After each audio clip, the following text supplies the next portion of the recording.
বুধপাড়া আলিম মাদ্রাসার নতুন চতুর্থ তলার ভবনের উদ্বোধন, কৃতি শিক্ষার্থীদের সংবর্ধনা এবং বৃক্ষরোপণ করলেন রাশিক প্রশাসক। প্রেস বিজ্ঞপ্তি 25 জুন 2026। দৈনিক দেশের প্রত্যয় নিউজ ডেস্ক। প্রীতম সার্চ করে যাচ্ছেন নাকি বিয়ে করবেন? দেশ জুড়ে চলছে জিপি স্টার অফার, সার্চ করলেই সারপ্রাইজ।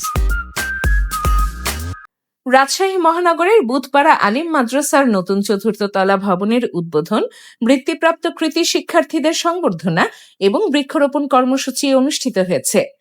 বৃহস্পতিবার বেলা 12টায় মাদ্রাসা প্রাঙ্গণে এ উপলক্ষে আয়োজিত অনুষ্ঠানে প্রধান অতিথি হিসেবে উপস্থিত ছিলেন রাজশাহী সিটি কর্পোরেশনের প্রশাসক মোহাম্মদ মাহফুজুর রহমান রিটন। অনুষ্ঠানে রাশিক প্রশাসক ফিতা কেটে ও ফলক উন্মোচন করে বুধপাড়া আলিম মাদ্রাসার চতুর্থ তলা নতুন ভবনের উদ্বোধন করেন। এরপর তিনি বৃত্তিপ্রাপ্ত কৃতি শিক্ষার্থীদের হাতে ক্রেস্ট তুলে দেন। পরে মাদ্রাসা প্রাঙ্গণে বৃক্ষরোপণ করেন রাশিক প্রশাসক। ভবন উদ্বোধন শেষে দোয়া ও মোনাজাত করা হয়। অনুষ্ঠানে রাশিক প্রশাসক মাদ্রাসার বৃত্তিপ্রাপ্ত কৃতি শিক্ষার্থীকে নগদ অর্থ সহায়তা প্রদান ও মাদ্রাসার বিভিন্ন উন্নয়ন কাজে সার্বিক সহযোগিতার আশ্বাস প্রদান করেন। অনুষ্ঠানে স্বাগত বক্তব্য রাখেন মাদ্রাসা পরিচালনা কমিটির সভাপতি মোজাম্মেল হক।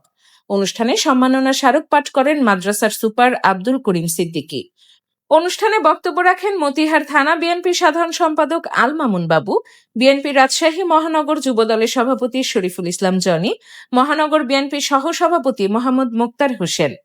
অনুষ্ঠানে মহানগর বিএনপির দপ্তরের দায়িত্বে মুইদুর রহমান মুইদ, মতিহার থানা বিএনপি সাংগঠনিক সম্পাদক আব্দুস সালাম মানিক, 30 নং ওয়ার্ড উত্তর বিএনপি সভাপতি বাবলু মিয়া, 30 নং ওয়ার্ড দক্ষিণ বিএনপি সভাপতি আজাদ আলী, সাধারণ সম্পাদক আব্বাস আলী সহ মতিহার থানা ও ওয়ার্ড বিএনপির বিভিন্ন পর্যায়ের নেতৃবৃন্দ সহ মাদ্রাসার শিক্ষক ও শিক্ষার্থীবৃন্দ উপস্থিত ছিলেন।